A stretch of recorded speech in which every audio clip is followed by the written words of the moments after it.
नमस्कार, मैं हूं आपके साथ इश्तियाक अहमद और आप देख रहे हैं आर्य न्यूज। रुक करेंगे देश और दुनिया की तमाम खबरों की तरफ और शुरुआत करेंगे प्रधानमंत्री मोदी से, जहां पर प्रधानमंत्री नरेंद्र मोदी का आज गुजरात दौरा है। और वहीं आपको बता दें कि आज से 3 दिवसीय दौरे पर और इस दौरान विश्व स्वास्थ्य संगठन के महानिदेशक टेड्रोस घेब्रेयेसस कुछ कार्यक्रमों में पीएम मोदी के साथ अब मौजूद रहेंगे। और वहीं प्रधानमंत्री मोदी 19 अप्रैल को दोपहर करीब 3:30 बजे जामनगर में WHO global centre for traditional medicine का शिलान्यास करने वाले हैं। और इस अवसर पर मॉरिशस के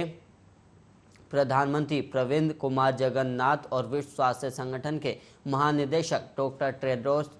घेब्रेयेसस भी उपस्थित रहेंगे। और वहीं GCTM दुनिया भर में पारंपरिक चिकित्सा के लिए पहला और एकमात्र वैश्विक आउटपोस्ट केंद्र होगा और ये वैश्विक स्तर पर स्वास्थ्य के एक अंतर्राष्ट्रीय सेंटर के रूप में उभरेगा। और गुजरात के गांधीनगर में होने वाले वैश्विक आयुष निवेश और नवाचार शिखर सम्मेलन का उद्घाटन प्रधानमंत्री 20 अप्रैल को सुबह करीब 10:30 पर करेंगे। और इसके अलावा गांधीनगर में वैश्विक आयुष निवेश और नवाचार शिखर सम्मेलन के अवसर पर मॉरिशस के प्रधानमंत्री और WHO के महानिदेशक भी मौजूद रहेंगे। और इस 3 दिवसीय शिखर सम्मेलन में करीब 900 प्रख्यात वक्ताओं और 100 प्रदर्शकों की उपस्थिति के साथ 5 पूर्ण सत्र, 8 ग्लोमेज सम्मेलन और 6 कार्यशालाएं और 2 संगोष्ठी का आयोजन भी किया जाएगा। और शिखर सम्मेलन निवेश क्षमता को उजागर करने में मदद मिलेगी और वहीं नवाचार, अनुसंधान और विकास, स्टार्टअप इकोसिस्टम और कल्याण उद्योग को भी बढ़ावा देगा। और ये उद्योग जगत प्रमुखों, शिक्षाविदों और विद्वानों को एक साथ लाने में मदद करेगा और भविष्य के सहयोग के लिए एक मंच प्रदान करने के रूप में कार्य करेगा। वहीं प्रधानमंत्री 20 अप्रैल को दाहोद में आदि जाति महासम्मेलन में भी हिस्सा लेने वाले हैं, जहां वो लगभग 22,000 करोड़ रुपए की परियोजनाओं का उद्घाटन और शिलान्यास करेंगे। और वो दाहोद जिला दक्षिणी क्षेत्र में क्षेत्रीय जल आपूर्ति योजना का उद्घाटन करेंगे, जो नर्मदा नदी बेसिन पर लगभग 840 करोड़ रुपए की लागत से निर्मित है। और ये दाहोद जिले और देवगढ़ बरिया शहर के लगभग 280 गांवों की जलापूर्ति की ज़रूरतों को पूरा करेगी। वहीं आपको बता दें कि प्रधानमंत्री करीब 335 करोड़ रुपए की दाहोद स्मार्ट सिटी की 5 परियोजनाओं का भी उद्घाटन करने वाले हैं। और इन परियोजनाओं में integrated command and control centre, building, storm water drainage system, sewerage workers, solid waste management system और रेन वाटर हार्वेस्टिंग सिस्टम भी शामिल है। उत्तराखंड के मुख्यमंत्री पुष्कर सिंह धामी चंपावत विधानसभा क्षेत्र में उपचुनाव लड़ेंगे। और वहीं सूत्रों ने बताया कि पार्टी ने भी इस पर अब मोहर लगा दी और विधायक कैलाश गहतोड़ी ने सबसे पहले CM धामी के लिए अपनी सीट छोड़ने का ऐलान किया था। और वहीं CM के चंपावत से उपचुनाव लड़ने की खबरें सोशल मीडिया पर अब तेजी से वायरल भी हो रही है और लोग CM के लिए सीट छोड़ने पर विधायक गहतोड़ी का आभार भी जता रहे। हालांकि अभी इस बात की घोषणा ना तो CM ने किया और न ही विधायक ने इस बात पर अभी मोहर लगाई है। वहीं चंपावत विधानसभा क्षेत्र मुख्यमंत्री धामी की परंपरागत सीट खटीमा से लगी हुई है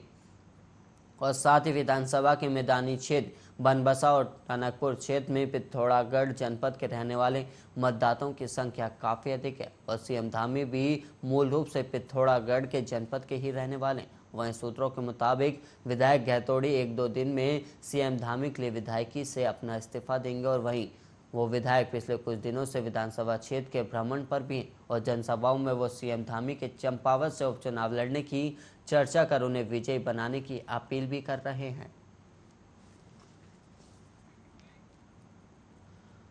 जहांगीरपुरी हिंसा के कारण इलाके में तनाव का माहौल है और पुलिस की तैनाती के बाद हिंसा का असर अब मासूमों की पढ़ाई पर भी नजर आ रहा है। और जिस जगह पर हिंसा हुई है वहां से महज 200 मीटर से भी कम दूरी पर रानी चेन्नम्मा स्कूल है और सोमवार को स्कूल आने वाले बच्चों की संख्या 20% से भी कम आंकी गई है। और इसका मतलब है कि आज तकरीबन 80% बच्चे स्कूल ही नहीं आए। और स्कूल की खाली तस्वीरें इस बात का सबूत है कि इलाके के लोग अपने बच्चों को स्कूल भेजते हुए फिलहाल कतरा रहे। और वहीं आपको बता दें कि head of school Kiran Yadav से बातचीत की गई तो उन्होंने कहा कि आज बच्चे बहुत कम आए और लोगों में डर है, लेकिन आज का दिन शांति से गुजर जाता है तो शायद 1-2 दिन में हालात सामान्य हो जाएंगे। वहीं जहांगीरपुरी इलाके में दो समुदायों के बीच हिंसा हुई और उस हिंसा में पथराव भी हुआ और इसमें कई पुलिसकर्मी भी घायल हुआ और इस मामले में पुलिस ने अब तक 21 लोगों को गिरफ्तार भी किया है। और इस इलाके में हिंदू और मुस्लिम दोनों समुदाय के लोग घनी आबादी में रहते हैं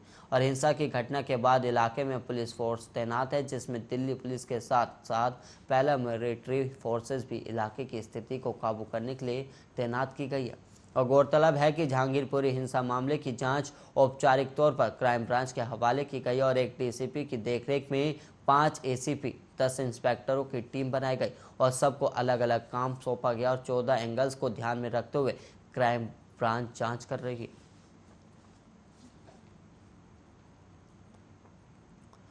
लखीमपुर खीरी केस के आरोपी आशीष मिश्रा की जमानत अब रद्द हो गई है और सुप्रीम कोर्ट ने एक हफ्ते में सरेंडर करने के लिए भी कहा है और अदालत ने कहा कि हाईकोर्ट ने पीड़ित पक्ष को नहीं सुना और उन्हें जल्दबाजी में जमानत दी गई है और हाईकोर्ट दोबारा मामले को सुने और चीफ जस्टिस एनवी रमन और न्यायमूर्ति सूर्यकांत और न्यायमूर्ति हिमा कोहली की पीठ द्वारा सोमवार को एक फैसला सुनाया गया और सुप्रीम कोर्ट के आदेश पर योगेंद्र यादव ने ट्वीट किया कि उन्होंने लिखा कि देर है मगर अंधेर नहीं, कम से कम इस केस में शुक्रिया प्रशांत भूषण और दुष्यंत देव जी का। और वहीं आपको बता दें कि इलाहाबाद उच्च न्यायालय की एकल पीठ ने 10 फरवरी को आशीष मिश्रा को जमानत दे दी थी और इससे पहले वो 4 महीने तक हिरासत में रहा था और किसानों ने आशीष मिश्रा को जमानत दिए जाने का विरोध भी किया था और वह सुप्रीम कोर्ट पहुंचे थे और सुप्रीम कोर्ट ने आशीष मिश्रा की जमानत को रद्द किए जाने का अनुरोध करने की किसानों की याचिका पर 4 अप्रैल को अपना फैसला सुरक्षित रख लिया था और सुप्रीम कोर्ट ने आशीष मिश्रा की जमानत याचिका मंजूर करने के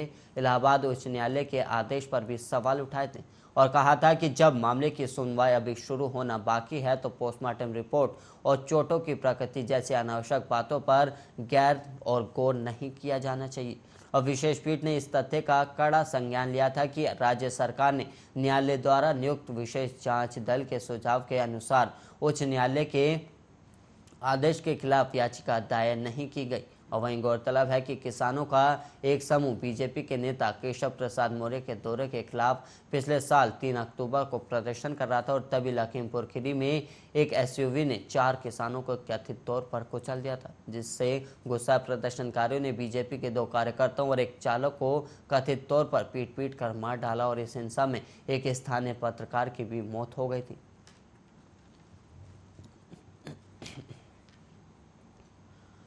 वहीं जौनपुर में पिछले दिनों राहुल नाम के युवक की एक समाज के लोगों ने हत्या कर दी थी, जिसकी वजह से चुनावी रंजिश बताई गई थी और वहीं क्षेत्रीय और क्षत्रिय शक्ति संगठन ने पीड़ित के घर जाकर पीड़ित परिवार को करीब 25,000 रुपये की मदद राशि भी दी है और वहीं हर संभव सहयोग का वादा भी किया गया। और वहीं चंद्रबली सिंह सरस्वती शिशु मंदिर जौनपुर के प्रबंधक ने मृतक के बच्चों को 1 से 8वीं तक के मुफ्त शिक्षा देने का भी ऐलान किया और वहीं राहुल की पत्नी को जीवन व्यतीत करने के लिए रोजगार देने का भी आश्वासन दिया गया है।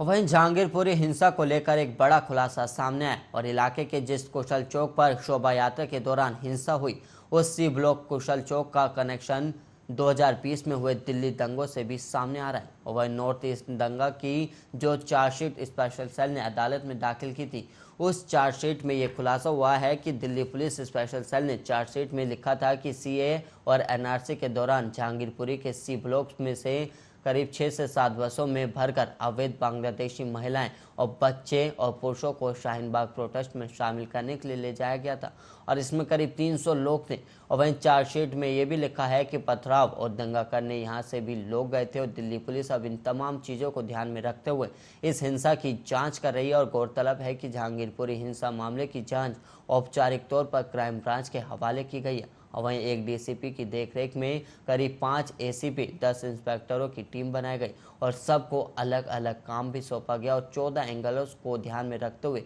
क्राइम ब्रांच अब जांच कर रही है। और वहीं आपको बता दें कि जहांगीरपुरी में हनुमान जयंती के अवसर पर निकाली जा रही शोभा यात्रा पर हुए पथराव के बाद उपद्रव शुरू हुआ था और वहीं क्राइम ब्रांच की टीम ये जांच करेगी कि कितनी संपत्ति का नुकसान हुआ और वहीं बांग्लादेशी एंगल से भी अब जांच की जाएगी क्योंकि न केवल लोग बल्कि राजनीतिक हस्तियां भी अब जहांगीरपुरी मामले में बांग्लादेशी लोगों के शामिल होने का आरोप लगा चुके हैं और वहीं फेशियल रिकग्निशन सिस्टम FRS तकनीक से भीड़ में उपद्रव करने वालों को पहचान करने का भी अब कोशिश की जाएगी और ये team cyber investigation, social media और अन्य सोर्सेज से वीडियो जमा करेगा और फोरेंसिक जांच से एविडेंस कलेक्ट किए जाएंगे और वहीं मोबाइल फ़ोन का डंप डाटा खंगालने से लेकर मोबाइल नंबर की CDR जांच भी की जाएगी और इस मामले में कुल कितनी PCR कॉल की गई, किसने कब की और सब डिटेल्स निकल जाएंगे और इस उपद्रव में शामिल लोगों का किसी तरह का कोई क्रिमिनल बैकग्राउंड है या नहीं, ये भी जांच जाएगा।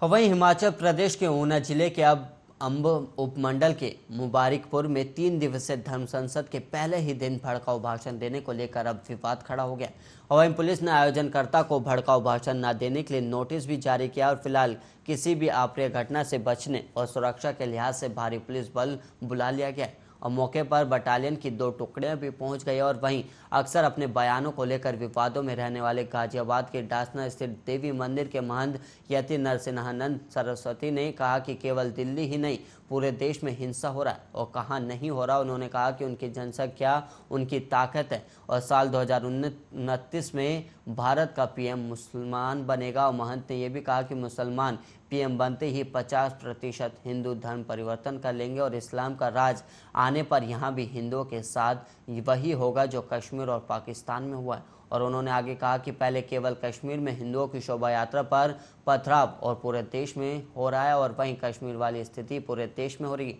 क्योंकि मुसलमान सरकार को मानते ही नहीं और वो अपना राज लाना चाहते हैं और हिंदू अपने परिवारों को मजबूत करे। परिवार पैसे से नहीं बच्चों से मजबूत होते हैं और बच्चों को ज़्यादा पैदा करें और हिंदू हमें मजबूत बच्चे चाहिए जो धर्म की रक्षा करें। वहीं दरअसल जिला ऊना के कस्बा मुबारिकपुर स्थित एक निजी होटल में अखिल भारतीय संत परिषद की 3 दिवसीय धर्म संसद का शुभारंभ किया गया और धर्म संसद की अध्यक्षता यति नरसिंहानंद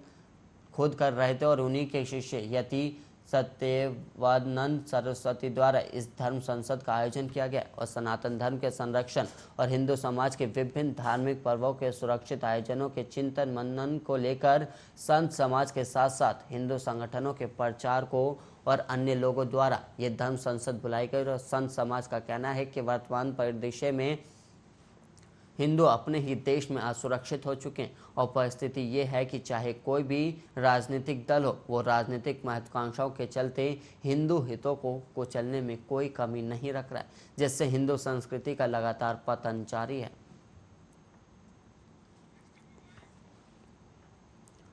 और वहीं केरल की सियासत गरमाने लगी है। दरअसल यहाँ के पलक्कड़ में RSS कार्यकर्ता और SDPI के नेता के हत्यारे अभी भी पुलिस की गिरफ्त से दूर हैं और वहीं पुलिस ने रविवार को कहा कि पिछले कुछ दिनों में जिले में RSS और PFI के नेताओं की एक के बाद एक हुई हत्या से पूर्व नियोजित साजिश का हिस्सा है। और वहीं विपक्षी दल लगातार होती हत्याओं को लेकर राज्य सरकार को घेरते हुए नजर आ रहे हैं। और वहीं RSS नेता SK श्रीनिवासन की हत्या के बाद पलक्कड़ पहुंचे अतिरिक्त पुलिस महानिदेशक विजय सखारे ने मीडिया से बातचीत में कहा कि दोनों हत्याओं के पीछे साजिश है और हम पता लगाने की कोशिश कर रहे हैं कि इसके पीछे कौन है। और उन्होंने इन आरोपों से भी इनकार किया कि शुक्रवार को पॉपुलर फ्रंट ऑफ इंडिया के नेता सुबेर की हत्या के बदले में यह हत्या की गई है। और वहीं सखारे ने कहा कि सुनियोजित हत्या को रोकना बहुत कठिन है और दोनों हत्याएं सुनियोजित थी। और वहीं